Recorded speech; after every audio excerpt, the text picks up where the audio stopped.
The outcome of all of this has completely changed my mind about Saul, that he was not the good guy. This one day ruins this team. It is the downfall of everything that happens after this, including, I believe, up to Order 66.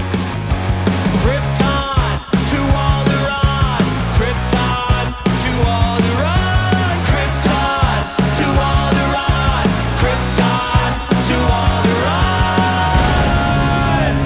Welcome, everyone, to Krypton to Alderaan. I'm Joey, your Star Wars lover, and with me is Royish Goodlooks, your Star Wars format guy. Hello, Joey. Hello, podcast. Hello. And we're the podcast that analyzes nerdy pop culture, but mostly Star Wars. And this episode, we'll be talking about The Acolyte, Episode 7, Choice. Choice with Royce. But first, hey, hit that subscribe button if you haven't already. If you're new here, welcome. We appreciate you tuning in. For everyone that has been here, thank you so much for your support. We just passed 1,000 subscribers, and it's been really great to see us continue to grow from there, actually. So that's been great. We're 10% above that. Don't sell the podcast short, Joey. We're about to hit 1,100 by this week, I think.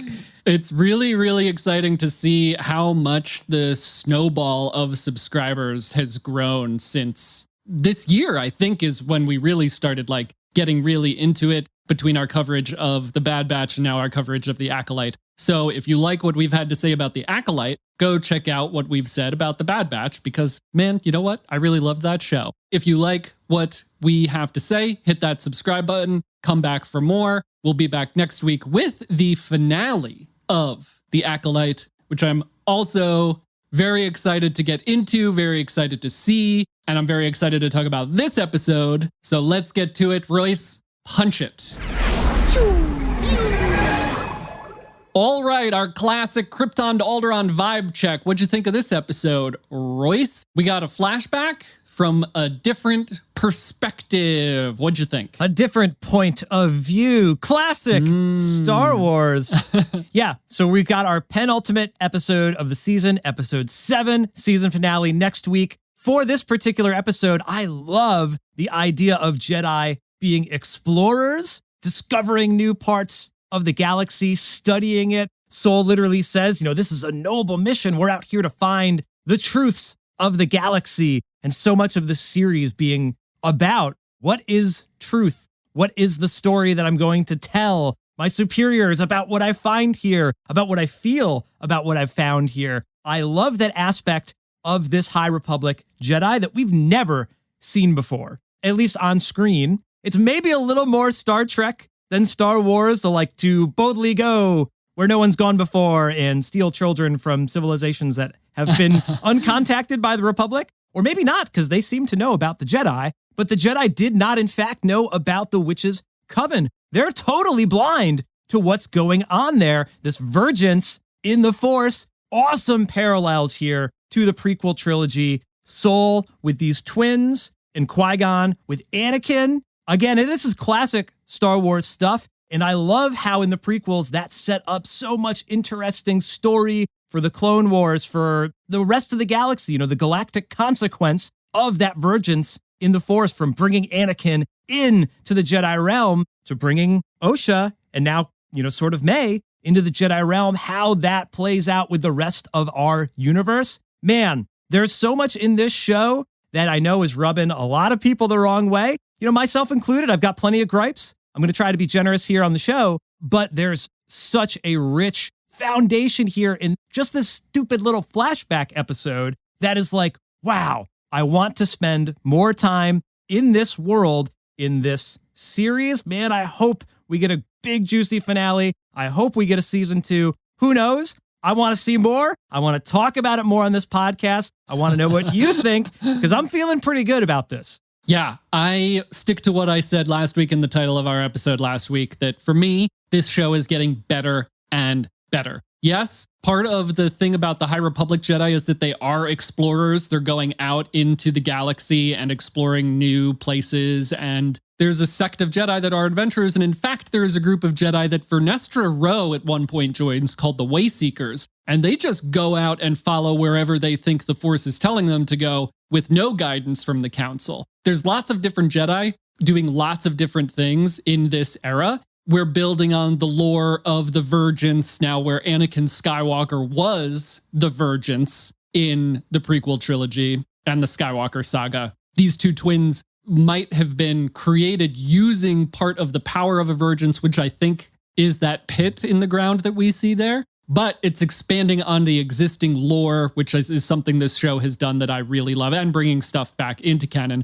We know of many Vergences, and we know that none of them have really ever gone well, right? Like there's a Vergence that the Jedi Temple is built on Coruscant. There's the Vergence in Anakin Skywalker. There's the Vergence that is the cave that Luke goes in Empire. There's expansion on that lore, which I also really like, and we're using it in different ways, and I just love the Force lore stuff. Agreed. This episode subverted so many of my expectations going into it, changed my opinions on characters, answered some questions, asked so many questions, keeping mystery alive. That is what this show is about. And we see Soul's truth, which is what we've been waiting for. We see it in the 7th episode. It's late in the game, but I feel so satisfied with the way this played out, especially having it as the second to last episode. From my perspective, we needed everything that came before this episode in order to get to this point. This could not have happened right after the last flashback. I personally needed to stay with Saul. I needed to believe that Saul was the good guy up until this point, to have that ripped out from under us, much like it's ripped out from under Saul himself in this episode. We were right there with him, and I love that storytelling that we got to be a part of as the audience. It just feels very immersive. It feels like we actually got to be part of the storytelling there, following the same route as the character. I know we were seeing a lot of the same scenes, but I'm really okay with seeing all of that. In my mind, again, it feels like we needed to show it from a different point of view, classic Star Wars. And we got that different point of view, and it did not go the way I thought. Also classic Star Wars, and also what Leslie Headland said would happen before we even started the show. I don't really have many gripes with this episode. It just continues to get better and better for me. And for me, this episode really set up the finale very, very well. It definitely made me very excited to see the next step. That's a hot take. I love that it's doing that for you. I do have a bunch of gripes, but my main gripe would just be I want to spend more time here. The finale is definitely going to tie in to this flashback. Maybe that's frustrating that it's episode 7. Next week's the finale. We're going to see how Mae and Osha react to having heard this story. Hopefully they heard it in real time like we did, sort of. That's maybe the weirdest thing about tying in the flashback, is how it then connects back with the real world. Do you feel like we needed to spend all that time with Saul before we got here? We have been like Saul stans for this entire time. We've said like, we want Saul to be the good guy here. We need Saul to be the good guy here. He seems like the best of what the Jedi Order could be. And because we had that for 6 episodes, when I'm watching this episode and seeing that he is the reason all this stuff goes bad, that Indara is actually the voice of reason here, again, subverting my expectations, changing my opinion on characters. But that would have not hit for me as well earlier because I got to spend so much time with Saul. Yeah, I think you're right, because even Mae, who's a character I'm like, she's off the deep end. Whoa, calm down. But she witnessed Saul murder her mother. She was already a little bit on the dark side on Brendok before the Jedi showed up, it seemed. But afterwards, I want to murder all the Jedi. And it totally makes sense, right? And if she meets up with someone like Kamir, like however she crossed paths with him, you know, and this, oh man, this like corruption of people, like, oh, you know, I know your past, that the Jedi took your family away, they took your sister away, and now you can seek revenge. Of course, you can see why Mae is so tortured by that, and maybe why she did so much flip-flopping the last couple episodes, which a lot of people were mad about. I'm going to turn myself in. No, I'm going to murder Soul again, even though I wasn't going to. I was just going to spend time with my sister. She saw Soul murder her mom. Of course, you could then understand why she still wants to stab him in the back. 100%. I have pushed back on that. Maybe had it in a different opinion this whole time of being like, it's so much more nuanced and deep than that. It's not just Mae flip-flopping. She's a person.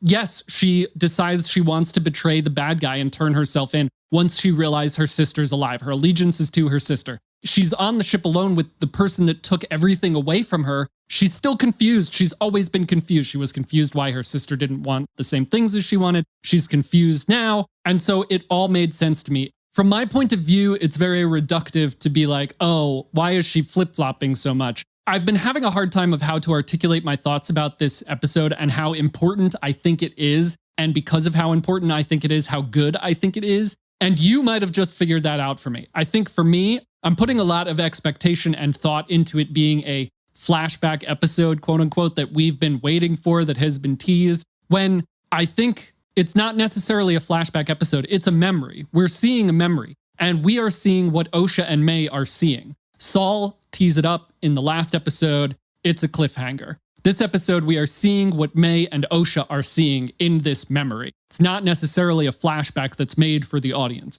It's a memory that's being told to Mae and Osha, and that is so important because it's setting up what comes next. Maybe the episode doesn't leave on a cliffhanger that leads into the next episode, but it does lead into Mae and Osha just saw these truths and they're going to come out of that. This episode does leave off on the lie. That is not nothing. It might not be a cliffhanger, but the last sentence of the episode, Saul is officially starting the lie, and that is the most important thing. It is the downfall of everything that happens after this, including, I believe, I think I could make an argument for up to Order 66. This is the first domino that starts a very bad trajectory. I think is very important that they ended the episode that way. Do you think next episode, Saul has basically confessed that I tried to save both of you. I couldn't save you. I saved your sister. She wanted to come with me,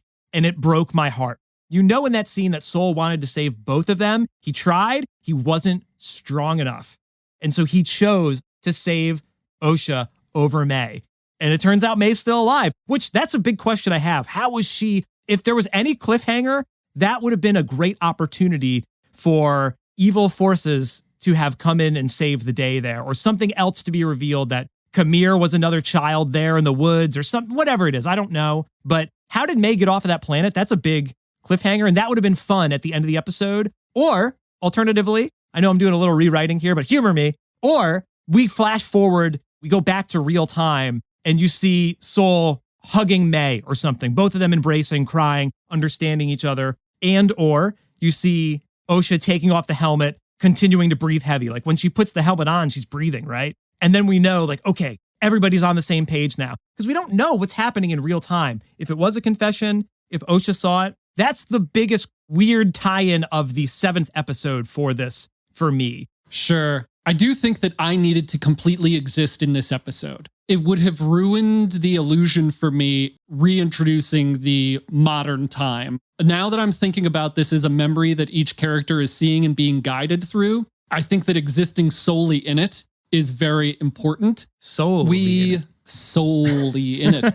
And we will see the fallout from that, which is an important way to start off the next episode. I mean, they have to do that scene in one form or another. Yeah, I think going back to Saul, one of the most interesting things here in the beginning of the episode, Indara's trying to lead Torbin to thinking about the right answers, like any good teacher. Saul just tells him the answer, right? We're looking for a vergence. What's a vergence? A vergence is this thing. They mentioned the hyperspace disaster from 100 years ago, which is the way the High Republic books start. Super cool tie-in there. Oh yeah, I wanted to ask about that. Basically, a ship crashes into something in hyperspace and breaks apart well in hyperspace. And so the pieces of that ship fly out of hyperspace at different points and crash into different planets. And so Brendok was one of the planets that a piece of that ship crashed into and apparently decimated the planet. I'm a big fan of the High Republic book, so I thought that was a super cool way to tie that all in. But we see Saul force-feeding it to Torbin why they're there instead of allowing him to get there on his own. And then he says, this is a noble mission. And then later, Saul says, we come with noble intentions. And I just read that as so, he is also bored with their mission. He is also seeking purpose and seeking importance. And so everything else he does in this episode, he rationalizes that way. His feelings and emotions and wanting to be important gets in the way, clouds his judgment. And so he sees these children, he feels an emotional connection. He's telling Indara that he fears for the kids, which is, I think, very powerful language for a Jedi to use. And I think a lot of the choices then made by him and Torbin for the rest of the episode are completely guided by fear. So then the outcome of all of this has completely changed my mind about Saul, that he was not the good guy, that he was led down this path and pushed other people down this path, maybe just because he wanted to like be important or feel important or to be on a noble mission. What's more noble than saving these children? Who would protect these children if not the Jedi? All of that has clouded his judgment and led to this very devastating outcome. So I do believe that all of this is his fault. And it would be interesting to see if one or both of the twins read it that way when they come out of this memory. I do think Saul is at fault to a degree. Torbin really goofs it all up, though. He's the one that jumps on the speeder bike and is like, hey, we can complete the mission and go home. Torbin is too hot-headed, and that's often the case in Star Wars, is the Padawan jumps into the fight, and the master is like, oh crap, now I gotta undo what you did. And so Saul catches up with Torbin, and that kind of unravels together. It's not all on Saul. While he's not totally infallible, like, he had good intentions. Maybe he's a little selfish, but he just wants to take care of the kids. And by the way, it's not exactly the same with Qui-Gon, but it's very similar. He rips a kid from his mother, the kid misses his mom, and he kills all the Jedi. Saul, he's not perfect. Qui-Gon's also not perfect. But I also think it's super relatable that you're like, this kid wants to leave. We need to make sure that they're not, like, they see it as a cult. You can see it through his eyes, which is what this episode did very well, is you see why Saul, from his perspective, might be worried about it, whether you agree with his decisions or not. If you're in Saul's shoes, you do not see the whole picture, just like Indara says. You would not know anything about what was going on in the Coven. He doesn't know that the mothers love the children and they don't want to lose their children. He doesn't know that Mae really wants to be there. He does kind of know that Osha wants to leave to a certain extent, but the danger is not clear, right? So I think you can forgive him for some of this. He's young and idealistic. You know, what does Obi-Wan say in A New Hope? Your father was going to follow me on some damned idealistic crusade. You, Luke, would follow me just like your father did. So this is just part of the Jedi's, like, not being perfect people. They do this all the time. They meddle because they think they're doing the right thing. And just like Aniseya says, that's going to be your downfall one day. It's great. It works. And also, I still love Saul. He's still great. Come over for a drink. I feel like I have to defend Saul because you're beating up on him, Joey. No, I value that. We definitely read these situations differently. I think it's also very relatable to Saul as the audience. It's very relatable to want to do something important. You're a Jedi. So many Jedi want to be great Jedi, right? Like, you will be a great Jedi one day. Okay, well, what does that mean? He wants to be on an important mission. So that's very relatable, I think. Like, I want to do important stuff. I want Krypton to Alderaan to be great. So it is very relatable, but it leads to arrogance. It leads to him thinking he knows everything without all of the information. It's a Force cult. Okay, well, there are plenty of Force cults. Indara even says as such. And also, the Jedi are a Force cult, right? Where do you draw the line? It also completely changed my opinion on Indara. They're talking about the Ascension ceremony, Saul and Indara, and he had noticed that Mae was marked and Osha was not. Again, they did not see any of that. So he thinks that Osha is in danger. She wasn't marked. Maybe she's pushing back. All these maybes. What if? He even says, what if, right? At one point, he does not have all the information. Indara says that's true. She may have resisted being marked. There's no way to know for sure. And then I believe that Saul manipulates Indara by saying, who will protect these children if not the Jedi? And that gets her begrudgingly to okay whatever they do next. Because he knows you're playing to like, oh, these kids are in danger. Who will protect them if not us? These witches are bad. I fear for their safety, that kind of thing. And so he plays to that side, the side of Indara that wants to protect. And it's manipulative. You're saying like Torbin ran off. Saul goes after him. Indara told Saul to just go get Torbin. When they get there, again, fear leading to everything. Torbin says, I think they locked the children inside, which there's no evidence for what the door is locked. Yes. And it turns out that Mae locked them inside. Well, Sol read the mind. He put himself in that scene. He knew that Osha was locked away and Mae was burning the building down. Yeah. That's, again, one little perspective. They're not seeing the whole thing, right? And yes, at that point, Osha was in danger, but there's not a big conspiracy going on here like the Jedi believe that there is with the witches. There is just the witches wanting to exist as a family. Yes, there's the danger of the fire that wouldn't have happened if the Jedi didn't show up in the first place. But the fear that leads to each decision was very obvious in this episode from my point of view. I did kind of flip-flop on Sol a little bit here. I'm glad that he's still a beacon of light in your mind. I think that like both beacons of light, both from my perspective, Sol and Osha, are going to go away. Sol a little bit in this episode, and I think probably Osha a little bit next episode. And so I'm going to be left with no beacon of light in this series. But it really did change my perspective on these Jedi and subvert my expectations. I like that Indara was playing sort of the adult in this situation, but I've got some conspiracy theories about her. You know, she says, the Jedi Council says they're too old to begin their training. That's the Jedi Council's, reverse Uno card, reverse directions. Like they play that when they just don't want to get their hands dirty. And who knows if she actually talked to the council, if that was actually their wishes. My conspiracy is like the council told her, you got to get rid of this coven. If there's a witch coven at a Force Vergence, like that sounds like a threat. And that was, Vernestra's thing. We don't want people rising up against us, whether it's political or probably Force users either. So I could see that the council would see that as a threat of sorts. And especially because they had already witnessed some of that like magic.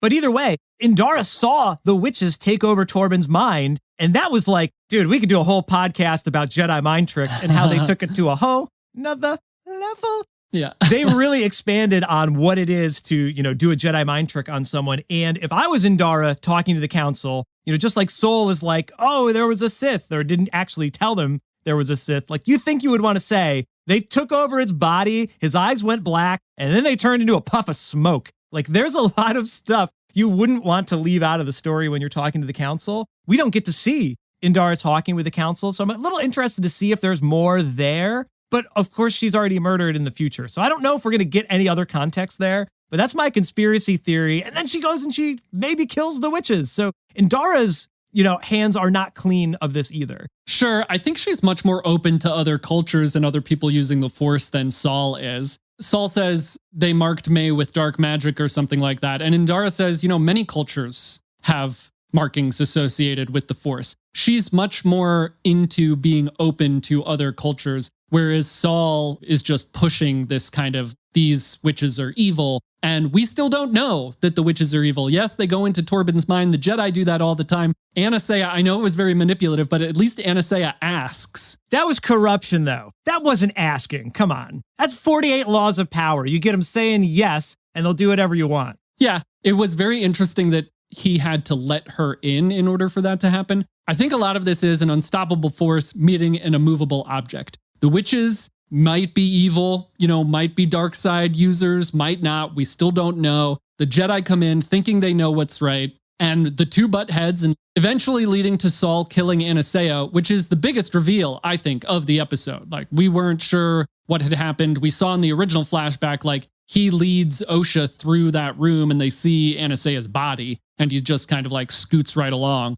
So seeing that he was actually the one to do that, again, I think out of fear, is just an incredible blow. That scene was also super emotional for me. When he stabs her, I was like, why did you do that? Why did you have to do that? I was very much enthralled, and it was extremely emotional and extremely sad. And I think that that's one of the biggest takeaways from this episode that we will see Osha's reaction to, since Mae already saw it. What I thought was interesting about that is how Aniseya kept saying no violence, and she turns into a puff of smoke, which would throw any Jedi off of their game. They were thrown off just by the fact that the Coven existed, and now you're seeing these extra Force powers. He saw somebody take over Torbin's mind in the last time they met. So I get it. Like, yes, Sol, not perfect. In that moment, though, what would you do? That's how you would react, that fight or flight response. It's heartbreaking because as soon as he does it, he regrets it. the Jedi are supposed to be in control of their emotions, in control of themselves in a situation, letting fear flow through them and not just reacting. And so we had already seen, I think, Saul being very reactive, being very fearful. Indara even says to him, "You were disturbed," in the beginning of the episode. She is sensing that he is unbalanced, and that gives way to this moment. Saul doesn't know why she's turning into a puff of smoke. Saul doesn't know if she's dangerous. We as the audience don't know if she's dangerous. Yes, it's a scary looking thing, but there's plenty of other creatures. There's plenty of stuff out in the galaxy that is different looking than what you think. And so that means it's dangerous to you. And he seems to be very fearful of the unknown. And so he reacts. And because he is unbalanced, he kills Aniseya. Yeah, well, nearly every Jedi in this episode acts that way. Indara attacks Saul. What the heck? Torbin has to be like, chill out, Indara. Torbin jumps on his speeder bike and jumps into action. So Kelnacca is the only one doing his job in this episode with the metal detector looking for some cortosis out in the field. Yeah. But then he gets turned somehow. So there's a little chink in his armor as well, because we did see the witches have to be invited into your mind. Yeah, you know what's a shame is that we see how Saul is kind of trying to forget about what happened, but it's still torturing him in real time. Torbin is tortured by it. He takes the Varash bow. He's like just in his own world. Kelnacca's off in exile. We don't really know how Indara is feeling about that. And it's interesting we have no other real-time context for Indara. The point of the story is a lot of those Jedi were still flawed within that. That is what's great about this show, about Star Wars, about us discussing the show right now, Joey, because you and I, sometimes we're on the same page, but it looks like here, we're butting heads a little bit, which is it's great because it means that we actually care about what's going on in this world. Yeah, this episode is apparently very subjective. We are seeing different things from different characters and pulling different things. Sometimes it's easy to be on the same page with the way an episode played out. And sometimes we read more into different things based on ourselves and our own experiences and the way we see the world and can come at things from different perspectives, just like the Jedi and the witches in this episode. I think in terms of like Indara grabbing Saul at the end of the episode, this one day ruins this team. These Jedi were a team. They were on this planet. Who knows how many missions they've been on together? Indara's got this Padawan. He wants to go back to Coruscant, but they're a team. And Indara and Saul at the beginning of this episode seem very close. She taps him on the shoulder and says, "That's why you don't have a Padawan." And they laugh about it. They seem very close. By the end, they're at each other's throats. And we know from the beginning of the series that they're at the four corners of the galaxy. They couldn't be further apart. They haven't been in touch in 16 years. This one day ruins them, and they decide to lie. And it's Indara's decision to lie to benefit Osha. Saul says, "I must face the council." She says, "Why would you do that to her?" She is being the noble one. Then you would rip her away from her family and then destroy her dream. She is the one there that has Osha's best interests in mind. The characters are so complicated. You're right. These Jedi are not perfect. Again, this is like my idea of what the perfect Jedi is coming into play here. And we don't see that. We see their flaws. We see what is leading eventually to, I think, their downfall. And so an episode like this, it's super interesting to see each audience member might interpret things, characters, events differently, which I think makes this show great. To round this out, do you think Mae is going to forgive Saul for this? And do you think Osha, is this going to be the flip-flop we've been kind of, throwing back and forth? I said a few episodes ago, I'm hoping that when Saul confesses to Mae, she might at least exist in that emotional state with him, and they might have a moment, maybe not forgiveness, but a moment. I think there are two big reveals here. There's one big reveal here for each twin. One, Mae is going to see Saul let go of her, and that's why she fell. He saved Osha and let her fall, and he knew that that would happen. And for Osha, she's going to see that Saul murdered their mother. And so each twin might come out of it against Saul. Who knows what the fallout from that will be? I don't know if there's enough lightsabers lying around that we could have a nice four-way duel next episode, but it seems like we are moving towards some drama one way or another, whether it's all the characters or just some.